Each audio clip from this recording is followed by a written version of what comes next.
You're listening to the Intuitive Souls podcast. I am your host, Erica Russo, and this podcast is designed to educate, inspire, and enlighten. Let's wake up together.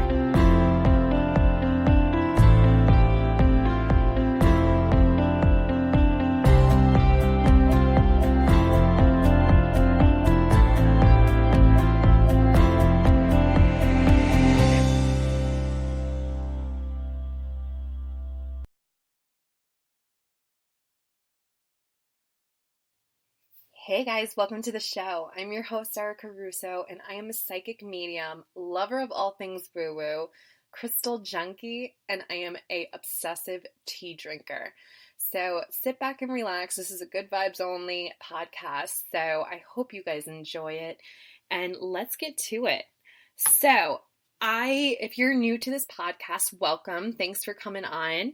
I start off every podcast with pulling an oracle card, talking about an essential oil of the week, as well as a crystal of the week, just to kind of set the mood and give you guys some information, because you might not know something, right? That's how we learn. So this week's oracle card is coming from my Messages from Your Spirit Guides oracle card deck by Stephen Farmer. So we're going to go. And these are all like animal spirit guides. So let's see what this oracle card has to say. Again, usually when I pull this, I feel like it's for one specific listener. Maybe it isn't. Maybe it is for the collective. But I do feel like it always resonates with at least one specific listener. Okay, so you're probably going to hear me shuffle. And I am just shuffling the cards. Oh, and one just popped out. Okay, so the card that just popped out is Manatee, and it says, accept the situation as it is rather than fighting to change it. So this might be for me, or it might be for somebody else, but we can all honestly say that we try to fight things that we don't want to happen. We fight emotions, we fight, what life gets at us and what it throws at us, because we want the best for ourselves and we want to be happy and we want to be aligned. So when something happens that really isn't good vibes, we have a tendency of kind of constricting ourselves and fighting it and just not letting it flow. So this is somebody's sign to whatever's going on. I am hearing job, right? So I don't know if there's something changing in somebody's job, but kind of let it flow. It's going to pass. Everything is temporary, and just let it work itself out. Don't get yourself all stressed out, because, the universe has your back. All right. So I hope that reaches you well. And let's go to the essential oil of the week. So I actually just used this. I was told by my good friend, Christine Souza, I'm sorry, that she uses basil for some of her cooking, the basil essential oils. So I went ahead and I put a couple of drops in my sauce because I didn't have any fresh basil. And OMG, guys, this stuff is amazing. I couldn't get over the taste. It tasted so fresh, so delicious. So I highly recommend basil essential oil. If you're, a cook and you like to make sauce on Sundays, this is definitely a great oil to have in your arsenal. So with basil, it's an energizing fragrance that many find intoxicating. Basil essential oil is an excellent choice for relieving exhaustion. Besides its ability to improve your mental state when you're feeling foggy, it stimulates circulation, helping ease pain with the speed and healing process. Try basil for tension headaches, muscle pain, and stiff joints. It's also an excellent addition to the cold and flu remedies. So it is an amazing oil for this time of the year. I also like it because I'll actually put like a drop in my water and then I'll throw some strawberries in it, and it's really, really good. So that is basil essential oil. And then let's do the crystal of the week, so I'm a Reiki master and I'm sure that there are a lot of healers listening to this podcast. So I wanted to talk about Pray Night. I feel like Pray Night doesn't get enough recognition because I have been using prehnite in my meditations, and it really is such like a calming energy stone. And the attributes of prehnite is a stone of unconditional love and the crystal to heal the healer. It enhances the visualization, sorry guys, I'm not grounded, visualization process, and induces deep meditation in which the higher self is contacted when meditating with this crystal. You are put in touch with the universe's energy grid. It is said to connect to the Archangel Raphael as to other spiritual and extraterrestrial beings. Prehnite enhances precognition and inner knowing. It is a stone that enables you always to be prepared no matter what. Attuning to divine energies, prehnite enhances prophecy and shows you the way forward for your spiritual growth. So, like I said, I've been using prehnite, and I have been using it in meditation, and I really do feel a sense of connection to my higher self when I'm using it. I do feel, I practice sitting in the power, which is a kind of a different sort of meditation. A lot of mediums do it, and it's really just kind of connecting to your soul. And I really like how prehnite kind of enhances my whole experience when I'm sitting in the power. So keep that in mind, especially I feel like every healer should just have this. Every single healer, whether you are a nurse, whether you are a Reiki practitioner, whether you're a therapist, I feel like every single healer, it's the healer stone. So definitely look that up. All right, guys. So in this week's episode, I sit down with Lauren Nicole, and she is a spiritual life coach and yoga practitioner. And we are talking about a very important topic, self-love. And she had a lot of good ideas just to kind of keep you grounded and keep you in the moment. And I'm actually she had this one, I'll just let you guys listen to the podcast, but she had one really good idea that I can honestly say I started using because I'm kind of in a stressful point right now in my life. There's a lot going on, and I can't really control it all. So I have learned to use her spinning wheel method, and it's a really great tool to have, guys. So I hope you guys enjoy this episode, and I will see you guys next week. Lauren, thank you so much for being on the show today. Can you tell us a little bit about yourself and your background? Sure. I'm so happy to be here. Thank you for having me. I am a life coach and Reiki practitioner, and I'm also a yoga teacher. And I help women who are overwhelmed. They're often entrepreneurs and businesswomen who are also mothers, and they feel like they are not doing enough. They're stuck in that go, go, go mentality. And together we work to remove energetic blockages that might be holding them back and making them feel that way. And we work together to return to that state of ease and calm and flow, so that women can show up as the best version of themselves in both their personal life as well as their business life. And my background, before I really started doing this, I was in marketing for 15 years. I'm also a military wife. My husband is in the Navy, and I have 2 kids of my own.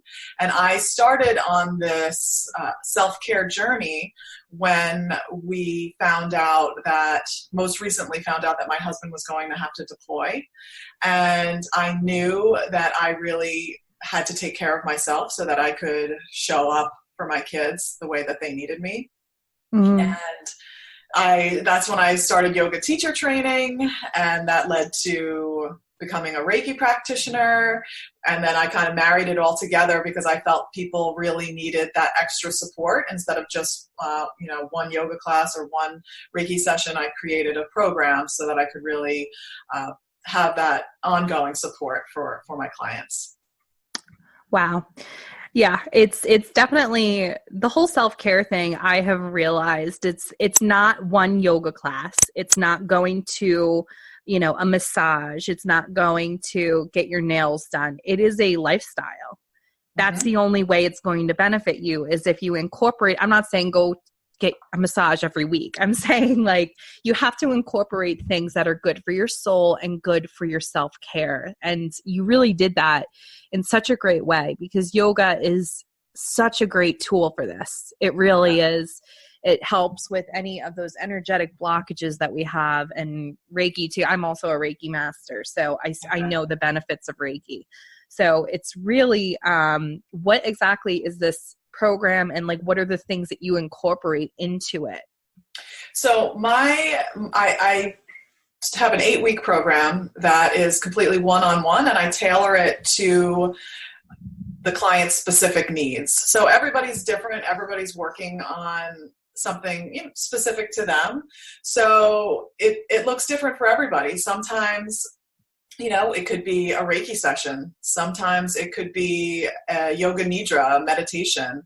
So I also do tapping. So I have a bunch of different modalities, healing modalities that I use to help people really get back to their true self, to come home to themselves. That's what I like to say, because all the answers are within. We have all the answers, but sometimes we need a little guidance and help to get there and to access those answers. So yeah, it's a virtual program. It's meeting online once a week for about an hour and 15 minutes, and really focusing on your specific goals and how you want to feel and what you want to be doing. So yes, that I really like how you personalize that, because that's so true, that everybody's needs and everybody, something that will work for somebody might not work for something else. And for you to like personalize that and take that sort of time and effort, that really, that shows a lot, and nobody can see this, but I do see a beautiful collection of crystals in your background as well as essential oils. So what's going on. What are things that, when someone comes to you and they're overworked, like we all are, and stressed out, what are some things that what are some tools that you give them, that they can do by themselves? Absolutely. Because that's when it's most important, right? Because it's easy to get into that relaxed state when you are going to a yoga class, or you're going to get a massage, or whatever it is. Mm-hmm. But it's important that when you're starting to feel those symptoms of that overwhelm, that anxiety starting to creep up, to have those tools. So I use a variety of different things, and that's why I like to teach different modalities, because like you just said, different people resonate with different things. So just last week I was working with someone, and they had never tried tapping before, and they were a little, skeptical about it. Mm-hmm. And afterwards they said to me, wow, I'm surprised at how different I feel from when I first, before we started doing this till now. And so tapping is something that people may want to incorporate into their everyday life. Breathing exercises. As a yoga teacher, breathing is so important. And when you're stressed out or overwhelmed, you're often in that state of having shallow breath. So being cognizant of that, and different breathing exercises. One of my favorites is the Ferris wheel breath. So if you envision the breath starting at the base of the spine and then going up your spine, and then stopping for a moment when you reach the crown of your head, and then exhaling. And when you're exhaling, you're envisioning that breath coming down the front of your body, and continually doing that, like breathing in that circle. And that's one of my favorites. And another one, square breathing. If you think of a square in your mind's eye, and you're mm-hmm. breathing for a count of 4 as you draw that line up, and then you hold your breath for a count of 4 as you draw the line across, and then you exhale for that count of 4 going down the side of the box, and then you hold your breath for 4. And so that really is a disruptive breath. And so because people don't particularly enjoy, I know I'm the same way, holding your breath after you've exhaled, it's not natural. Right. So doing that really helps you focus, and focus on your breathing and bring you back to the present moment. And then simple exercises too, like if you're feeling the anxiety come on and your thoughts are starting to really swirl, you can focus on the things that you can see, the things that you can feel, the things that you can taste even. I like to keep mints in my pocketbook. If I start to feel overwhelmed, it's like, okay, you can focus on your sensations. And again, that really helps to bring you back home. I love that Ferris wheel thing. Yeah, it's one of my favorites. And that's really good at night too, if you have any problems, waking up in the middle of the night, and then, if you have that bad habit of leaning over and grabbing your phone and start to scroll, like instead of doing that, just like laying there in your bed and envisioning that breath moving up and pouring over, moving up and pouring over. And it really helps me, and I know it's helped some of my clients, so I hope that's useful. So, no, definitely. So it's basically envisioning a Ferris wheel at the bottom of your spine where your root chakra is, letting it go all the way up your back to the top of your head, and then you hold it there. You hold it just for a moment, and then you open your mouth and you just let that breath and let it allow it to follow down back to the root. Wow, that's a really, really great tip. I really like that tip, and the square tip too. And you said do that with the count of 4 for each side. Yeah, for each. I know about the count of 4 with breathing. I've done the 1, 2, 3, 4, hold it for 4 seconds and then release for 4 seconds. And that seems to really help me. And those I feel like are easy to remember too, because it's like circles and squares. Yeah, that's a really, really good tip to have. And like you said, just being, some of the tips, just kind of seeing the world around you when you're feeling flustered and when you're feeling that anxious energy coming in. That's something that I do is, I'll just kind of ground myself, and I try to go with my 5 senses. So what I do is, I say, okay, I need to see something. I need to something that I feel right now, something that I hear, something that I taste, and just kind of in that room, finding those things to incorporate my 5 senses really helps stop the flow of energy to the anxious. Exactly. That's a really good tip too. Hold on. So what are 3 things that you do on a semi-constant basis? And what I like to say with semi-constant is something that's within your week. You know what I mean? Something that you put in your week that allows you to take care of yourself or show yourself the love that you deserve. Yes. So self-care is very important to me, because when I am not doing these things, I find myself, number one, feeling more anxious and overwhelmed, and nobody obviously likes to feel that way. And I also, when I'm not taking care of myself, I notice that I start snapping at my kids, and that's not cool. I don't want to be that mom. So the things that I do pretty much on a daily basis is I will meditate for a minimum of 10 minutes. I practice yoga. I teach yoga. I try to practice yoga myself 3 to 4 times a week. And then journaling is a really big thing for me too. And I often will just journal, even if it's just a few lines. Oftentimes it's a lot more than a few lines, because once I get going, the thoughts just keep coming, but I'll typically do that after I meditate. And it's really cathartic, and it's cleansing, and it helps me focus and come back to me and remember what is truly important. Right. I do journal too, and I just want to talk about it, because I feel like when I first heard of journaling, you get you feel diary, you know what I mean? Like the Dear Diary, where you spiel your heart out and your heartaches and everything about your day. And that's not what journaling is. Journaling is just, for me, it's just kind of all these intuitive thoughts that you get throughout your day, or I get a lot during meditation, just like you, putting it down so you can remember it and you can let it marinate.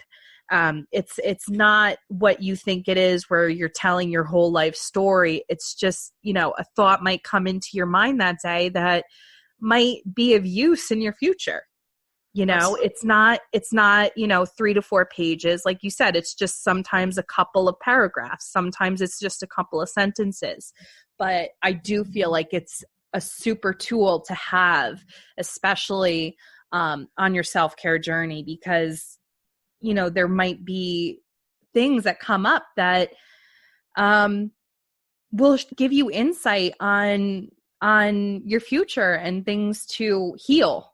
Because healing's a big thing with self-care and self-love too, because you can't love yourself if you don't heal yourself. Yes. We all have stuff that we need to heal. So yeah, I mean, that was really, so I'm being drawn to one of your crystals, actually. Ooh, which one? The big one? This one. Yes. The Which one is pyrite. that? That's pyrite. Okay. Yeah. Yeah. Okay. And, The funny thing is, okay, this is perfect because I actually do a crystal of the week. Oh, okay. Yeah. So I actually have my crystal Bible with me right now because I feel like we need to talk about the pyrite. Okay. So I know that pyrite is related to the solar plexus. Yes. And we're both looking in our crystal our crystal books. It's not even coming up in mine. Pyrite. That is so weird. It's not even in mine. Let's see. I know that pyrite is I think it's a protective stone from what I remember. Yes.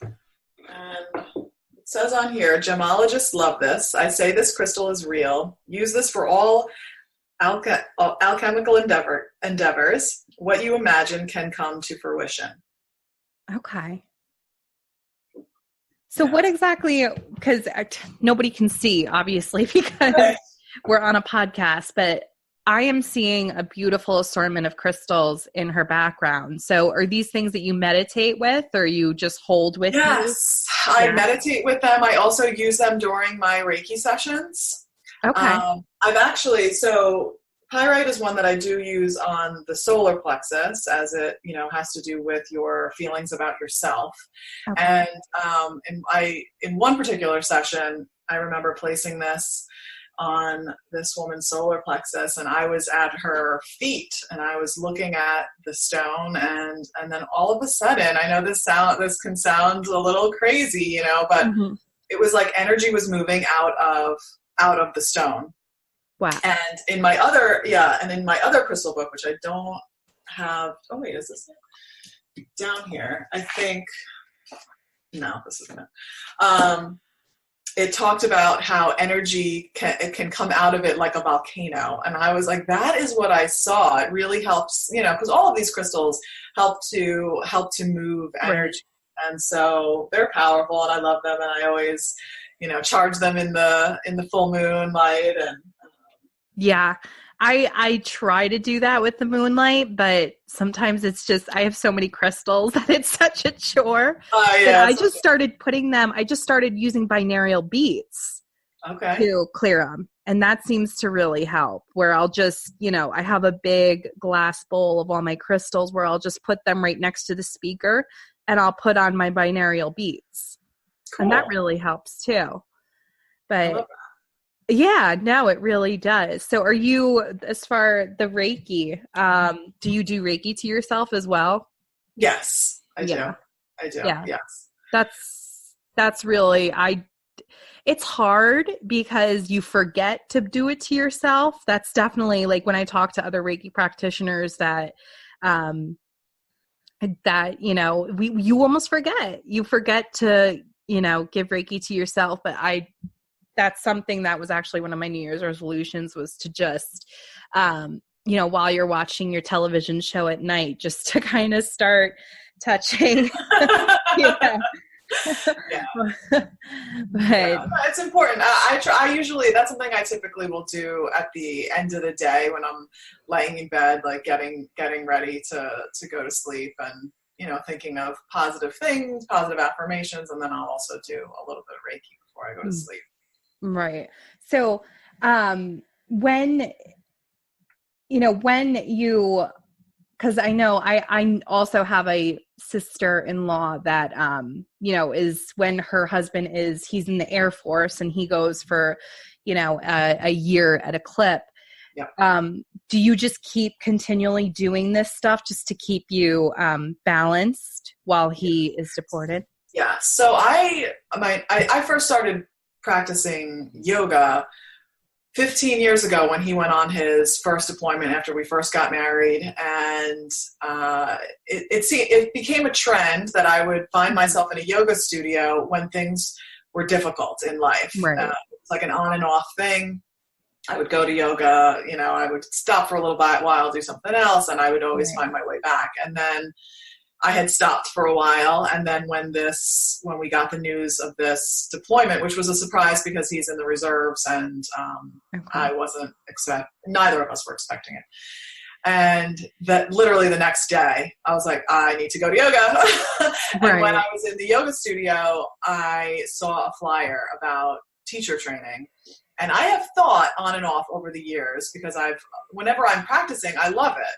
And and when I saw that poster, it was like, I'm doing this. Like, I need to do this. Something higher than me called me to that class that day and made me feel so compelled to do that. I truly believe that. And so I signed up, even though logically this was going to be difficult, right? Like, my husband was going to be gone. The classes were on the weekends, which meant I would need to find somebody to take care of my kids. We live far from our families, so it was going to be a process of me figuring it out, but I didn't care. Like, I was committed. I'm doing this. I'll figure out a way to do it. I need to do this. And it was the best decision I could have made, because it led me to meeting other people that are into the same things that I'm into. And I had, at that point, I did have my Reiki 1 certification. And then I met another yoga teacher who was also into sound healing, and I went to my first sound bath, and that was an out of body experience. Oh my gosh! Yes. Yes, I love it. So then I also have a crystal alchemy singing bowl, which I use during my yoga class, and it's mixed with kyanite, and kyanite is a crystal that's associated with all of the chakras, so it really helps to move energy and get energy flowing. And so I'll not only use during Reiki sessions, but in my yoga classes, or when I'm leading a meditation. And it's just all these things, energy just started coming together at once, and it's brought me to where I am today. So at the time, I don't think I ever would have been grateful for the deployment, but now that it's, because he was gone for 13 months, it was a long time, and we're still not fully back together. He had to have surgery on his knee, and he's back in the States, but not home, because he has to have medical stuff done. But we get to see each other on the weekends right now, and so it's been a very long process, but I can honestly say I'm grateful for it, and it's helped me grow, and it's allowed me to help other people. So it's really been a blessing. That's so nice to hear, because I commend you guys for being, for doing what you do, because I see how hard it is. My husband is not in the armed forces, but he does work a lot, and I can't even imagine, just not even him coming home. So you guys just have such an immense amount of strength, and I really do commend any armed force wife with children, because it's tough. And for you to find these healthy ways to balance that energy within your life and to help you grow as a person, that's really inspiring, because I know it's so easy to get caught up in all the negative and everything that's going on in your outside world. and kind of dragging all that where you just kind of already knew to just go to yoga, go to yoga. So that's really just such a gift, because you know what you need to do just to stay grounded and stay good for your children and stay good for yourself. So I really do commend you. And it really is, isn't it like a portal? Like I always say, like, something drags you into this, and then it's like a waterfall effect where it all just comes. Yes, it's like one thing after the other. I mean, I joined the yoga studio, then I went to that sound bath, and I met my friend Jen, and then, I got into the sound healing, and then I got the Reiki 2 certification, then I started the coaching. And so it really has been a waterfall effect, and it's been a great, fun journey, and it's totally where my passion lies, and it's amazing. It's amazing to really feel aligned with the work that you're doing. Yeah, no, it definitely, there's something about healing work. That's what I realized. It's when you're doing healing work and when you're helping others, that is the most gratifying experience for me anyway. Whether it's, doing Reiki or giving them a reading or something like that, it really is, it really makes me feel good about what I'm doing and my path. Yeah. I mean, when I work with different people, like even last week I had a client, and, as soon as we got on the Zoom call, I could see that she was just depleted. Her energy was low, and she had a rough day. I could see it without even, I could feel it without even saying anything. Right. And we did a yoga nidra session, and when she opened her eyes, there was a lightness about her. Okay. And I asked her how she felt, and that's what she's like, I feel lighter. And I said, you look lighter. It's just that all of a sudden something got pulled off your shoulders kind of thing. Right. And to be able to share that and help people feel better truly is a gift. It truly is. And to teach people that you have the ability to do that yourself. Right. You need to learn how to do it, but you have the ability within you. If you're all stressed out and feel that anxiety and feel everything weighing on you in one moment, if you take the time to close your eyes, get grounded, get centered, and just breathe, focusing on your breath, letting those thoughts, float away, because that's something that people are always saying to me. Well, I can't meditate. I cannot meditate. I can't let go of the thoughts. The thoughts are always there. And I said, you don't have to let go. You don't have to not think. You don't have to turn your brain off. The thoughts are going to come. That, eventually maybe you can get to a point where your mind is truly blank, but especially in the beginning, that's not a expectation that you should have to be able to have no thoughts. Like that's not reality. So let the thoughts come. It's okay. Acknowledge them. And then just come back to the breath and the sensations of the breath. Notice how your chest is rising as you inhale. Notice how your belly is filling up with the air. Notice how your nostrils feel as the breath goes in, or how the breath feels warm as you exhale. Noticing those details and bringing your attention to that, so that your focus is on that as opposed to the to-do list of a million things you have to do. Right. Even if it's only for 10 minutes, it will change how you feel. It will change how you feel. Oh gosh, without a doubt. I always say, because that's the first thing that everybody says to me is, I can't stop my thoughts. Well, congratulations, because nobody can. Right. Nobody can stop their thoughts. And it's meditation practice, not meditation perfect. Right. Don't go into a meditation thinking that you have to stop your thoughts. Go into it thinking, okay, I'm just going to observe my thoughts. Right. And it makes the practice much more positive. Mm-hmm. But yeah, thank you so much for coming on. I really appreciate it. And you have, I love that Ferris wheel tip. That was I'm so glad. I'm so glad. Thank you so much for sharing that. And thanks for coming on. Yes, I appreciate it. And like, if anybody's interested in following me on social media, my Instagram is at Lauren Nicole, and it's only one N and a 0 for the O. And then on Facebook, I'm just L Fonvielle, FONVIELLE.